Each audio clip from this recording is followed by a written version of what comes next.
राजनीतिक पार्टियों का चाल चरित्र और चेहरा तो नहीं बदलता, लेकिन नाम बदलते रहते हैं। पहले यूपीए बनाया था, अब एक नया उसका नाम दे दिया इंडिया। सवाल यह है कि जो इंडिया के सदस्य हैं, जो 26 पॉलिटिकल पार्टियां हैं, ये सारी परिवारवादी पार्टी हैं। चाहे शरद पवार है, चाहे राहुल गांधी हैं, चाहे सोनिया गांधी हैं, महबूबा मुफ्ती हैं, अब्दुल्ला हैं, सोरेन हैं, अखिलेश यादव हैं, ममता बनर्जी हैं, जितनी भी पॉलिटिकल पार्टियां इस 26 दलों में हैं जो इंडिया की पार्ट बन गई हैं, ये सारी की सारी 26 पॉलिटिकल पार्टियां परिवारवादी पार्टी हैं। ये सभी 26 पॉलिटिकल पार्टियों के मुखिया जाति का जहर घोलते हैं। इन सभी 26 पॉलिटिकल पार्टियों के मुखिया भाषा का जहर घोलते हैं। इन 26 पॉलिटिकल पार्टियों के जो नेता हैं वो क्षेत्रवाद के आधार पर समाज को तोड़ते हैं। और सबसे बड़ी बात ये, इन सभी पॉलिटिकल पार्टियों के मुखिया के पास, उस परिवार के पास 5 से 10 हजार करोड़ की प्रॉपर्टी है। अगर ये पॉलिटिकल पार्टियां आज जिंदा हैं, ये पॉलिटिकल परिवार आज जिंदा हैं, तो वो घटिया कानूनों की वजह से जिंदा हैं।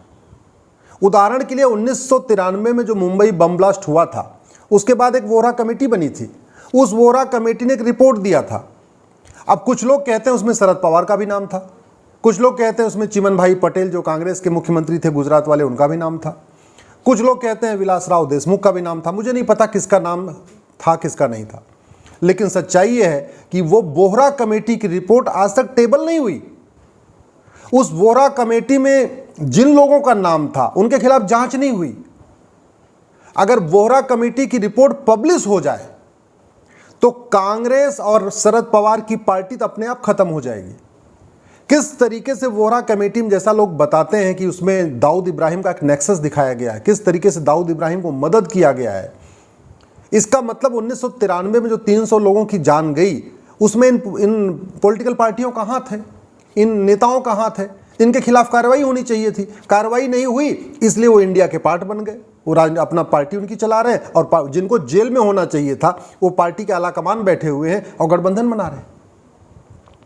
सोनिया गांधी के खिलाफ आय से अधिक संपत्ति का मामला है, नेशनल हेराल्ड का मामला है, बेनामी प्रॉपर्टी का मामला है। राहुल गांधी के खिलाफ आय से अधिक संपत्ति का मामला है, अखिलेश यादव के खिलाफ आय से अधिक संपत्ति का मामला है, ममता बनर्जी के खिलाफ आय से अधिक संपत्ति का मामला है, झारखंड मुक्ति मोर्चा के शिबू सोरेन के खिलाफ आय से अधिक संपत्ति का मामला है, लालू यादव के खिलाफ आय से अधिक संपत्ति का मामला है, महबूबा के खिलाफ आय से अधिक संपत्ति का मामला है, अब्दुल्ला परिवार के खिलाफ आय से अधिक संपत्ति का मामला है। अगर इनको सजा मिली होती तो क्या ये गठबंधन बनता? नहीं। ये जो 26 परिवार हैं, जो 26 पॉलिटिकल पार्टियों को चला रहे हैं, इनके परिवार के जिनके पास हजारों करोड़ की बेनामी प्रॉपर्टी है, बड़े बड़े फार्म हाउस, बंगले, फ्लैट, प्लॉट, गाड़ियां, भारत के अंदर भी प्लॉट, विदेशों में भी प्लॉट, ऑस्ट्रेलिया में प्लॉट, लंदन में बंगलो, अमेरिका में भी कहां कहां खरीद रखा है। अगर इनके खिलाफ कार्रवाई हुई होती और कठोर कानून हमने बनाया होता, प्रॉपर्टी को आधार से लिंक करने का कानून बनाया होता, भ्रष्टाचारियों की 100% प्रॉपर्टी जब्त करने और आजीवन कारावास, फांसी देने का कानून बनाया होता, तो इसमें से ज़्यादातर तो भारत छोड़ के भाग गए होते। भारत छोड़ के भाग गए होते तो भारत में शांति होती। अल्टीमेटली जो यहाँ पे समाज को बांट रहे हैं, जो संविधान की धज्जियां उड़ा रहे हैं, संविधान कहता है जातिवाद खत्म करो, ये 26 पॉलिटिकल पार्टियों के लोग जाति का जहर घोल रहे हैं। संविधान कहता है भाषावाद खत्म करो, ये 26 पॉलिटिकल पार्टी को लोग भाषा के आधार पर लड़ाते हैं। ये संविधान कहता है क्षेत्रवाद खत्म करो, ये 26 पॉलिटिकल पार्टियों को लोग क्षेत्र के आधार पर लड़ाते हैं। और संविधान को लागू करना किसका काम है? सरकार का। कठोर कानून बनाना किसका काम है? सरकार का। 1860 के इंडियन पिनल कोड को बदलना किसका काम है? सरकार का। 1861 के पुलिस एक्ट को बदलना किसका काम है? सरकार का। 1872 के एविडेंस एक्ट को बदलना किसका काम है? सरकार का। नार्को पॉलीग्राफ ब्रेन मैपिंग कानून बनाना किसका काम है? सरकार का। प्रॉपर्टी को आधार से लिंक करने के लिए कानून बनाना किस काम है? सरकार का। तो अगर ये 26 पॉलिटिकल पार्टियां आज भी एग्जिस्ट कर रही हैं, ये सर्वाइव कर रही हैं, ये पॉलिटिकल पार्टियों की जो दुकानें चल रही हैं जिंदा हैं, तो उसमें बहुत बड़ा फेलियर सरकार का है। सरकार ने पुलिस रिफॉर्म किया नहीं, जुडिशियल रिफॉर्म किया नहीं, इलेक्शन रिफॉर्म किया नहीं, चुनाव लड़ने के लिए minimum qualification maximum age limit बनाया नहीं, सजा याफ्ता लोगों के चुनाव लड़ने, पार्टी बनाने, पार्टी पदाधिकारी बनने पर आजीवन प्रतिबंध के लिए कानून बनाया नहीं। तो ये एग्जिस्ट करते हैं। अब हम इनसे लड़ के अगर चुनाव में हराएंगे तो कभी ऐसा नहीं होगा कि भारत के सभी राज्यों में भाजपा की सरकार बने। 10 राज्य जीतेंगे 8 राज्य हारेंगे, 5 राज्य जीतेंगे 4 राज्य हारेंगे, ऐसे चलता रहेगा। कभी ऐसा नहीं होगा कि 29 राज्यों में बीजेपी की सरकार आ जाए। लेकिन मैं गारंटी के साथ कहता हूं, सरकार अगर one nation one tax code लागू कर दे, अगले 2 साल के अंदर ये सारी पॉलिटिकल पार्टियां खत्म हो जाएंगी। न इंडिया बचेगा न कांग्रेस बचेगी। सरकार वन नेशन वन टैक्स लागू कर दे, कश्मीर से पीडीपी भी खत्म हो जाएगी, अब्दुल्ला की पार्टी भी खत्म हो जाएगी, महबूबा भी देश छोड़ के भाग जाएंगी, अब्दुल्ला परिवार भी देश छोड़ के भाग जाएगा। सरकार वन नेशन वन टैक्स लागू कर दे, बंगाल से सीपीआई खत्म हो जाएगी, तृणमूल कांग्रेस खत्म हो जाएगी, दीदी भी परिवार के साथ भारत विदेश में चली जाएंगी। भतीजे के पास इतना पैसा है, इतना उसने काला धन बेनामी संपत्ति इकट्ठा कर रखा है, वन नेशन वन टैक्स लागू करते ही गायब। वन नेशन वन टैक्स लागू करते ही झारखंड मुक्ति मोर्चा खत्म हो जाएगी, सोरेन साहब विदेश भाग जाएंगे। वन नेशन वन टैक्स लागू करते ही गांधी परिवार विदेश भाग जाएगा, कांग्रेस खत्म। वन नेशन वन टैक्स लागू करते ही अखिलेश यादव विदेश भाग जाएंगे, सपा खत्म। वन नेशन वन टैक्स लागू करते ही बहन मायावती विदेश भाग जाएंगी, बसपा खत्म। वन नेशन वन टैक्स लागू करते ही हुड्डा और चौटाला विदेश भाग जाएंगे, कांग्रेस में जो हरियाणा में बची खत्म हो जाएगी। वन नेशन वन टैक्स लागू करते ही शरद पवार की पार्टी खत्म, पवार साहब खुद ही विदेश भाग जाएंगे। वन नेशन वन टैक्स लागू करते ही जितनी और भी पॉलिटिकल पार्टियां हैं, चाहे वो तमिलनाडु में डीएमके है या तेलंगाना आंध्रा में राव की है और जगन मोहन रेड्डी है, ये सब खत्म हो जाएंगे।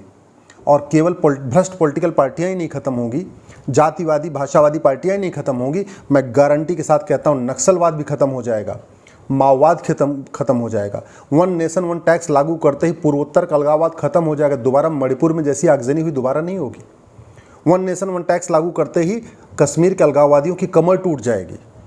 करना पड़ेगा, देश के लिए अगर चिंता है तो हमें वन नेशन वन टैक्स पे करना ही पड़ेगा। और इसलिए अब तो यूसीसी आ रहा है, अब हम पूरे देश में वन नेशन वन टैक्स पे जन संवाद करेंगे, लोगों से चर्चा करेंगे। वन नेशन वन टैक्स क्या होगा? 100 रुपये से बड़ी नोट बंद करनी पड़ेगी, 5,000 रुपये से महंगे सामान का कैश लेन देन बंद करना पड़ेगा, 50,000 रुपये से महंगी प्रॉपर्टी को आधार से लिंक करना पड़ेगा, नार्को पॉलीग्राफ ब्रेन मैपिंग कानून बनाना पड़ेगा, 100% प्रॉपर्टी जब्त करने के लिए कानून बनाना पड़ेगा, और जिसके पास आय से अधिक संपत्ति मिले उसको आजीवन कारावास या फांसी देने के लिए कानून बनाना पड़ेगा, जैसा चाइना में भी है, जैसा सिंगापुर में है।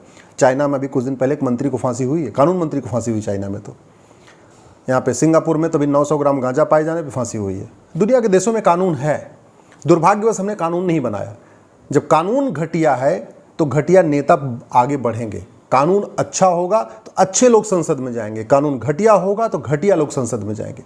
जो इतने माफिया, ड्रग माफिया संसद विधानसभा में पहुंच रहे हैं, मानव तस्करी करने वाले संसद विधानसभा में पहुंच रहे हैं, नशा तस्करी करने वाले संसद विधानसभा में पहुंच रहे हैं, खनन माफिया संसद विधानसभा में पहुंच रहे हैं, इनका भी इलाज वन नेशन वन टैक्स है।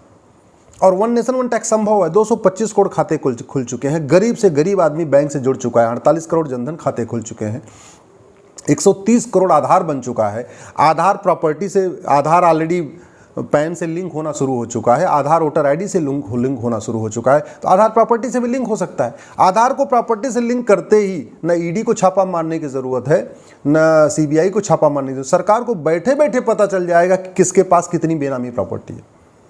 और वन नेशन वन टैक्स का मतलब और सारे टैक्स खत्म, इनकम टैक्स खत्म, जीएसटी खत्म, वैट खत्म, टीडीएस खत्म, सारे टैक्स खत्म। केवल बैंकिंग ट्रांजैक्शन टैक्स 1% आपको ज़्यादा देना है, यानी 100 रुपये का सामान खरीदा है तो 101 रुपये देना है, 1000 का सामान खरीदा है तो 1010 रुपये देना है, 1 लाख का सामान खरीदा है तो 1,01,000 देना है। और इसमें सब को किसी को कोई दिक्कत नहीं होगी, सब खुश रहेंगे, मिडिल क्लास भी खुश। जब इनकम टैक्स नहीं देना तो 1% बैंकिंग ट्रांजैक्शन टैक्स देते रहेंगे। व्यापारी बहुत खुश कि उनका झमेला खत्म हो गया, जीएसटी का झमेला, वैट का झमेला, टीडीएस का झमेला, हर 3-3 महीने पे अपना फाइल करते रहना, टैक्स का पूरा उनको रिपोर्ट फाइल करना है, सीए हायर करना है, क्या क्या करना है, वो सब भी खत्म।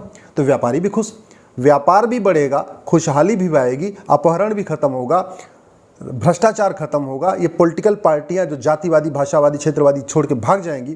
तो इसलिए मैं कहता हूं सरकार से, माननीय मोदी जी से, आप वन नेशन वन टैक्स लागू करिए। चुनाव में लड़के इनको कभी नहीं हरा पाएंगे, पूरे भारत में बीजेपी की सरकार नहीं बन पाएगी। लेकिन अगर आपने वन नेशन वन टैक्स लागू कर दिया, मैं गारंटी के साथ कहता हूं अगले 5 साल में पूरे भारत में केवल बीजेपी की ही सरकार होगी।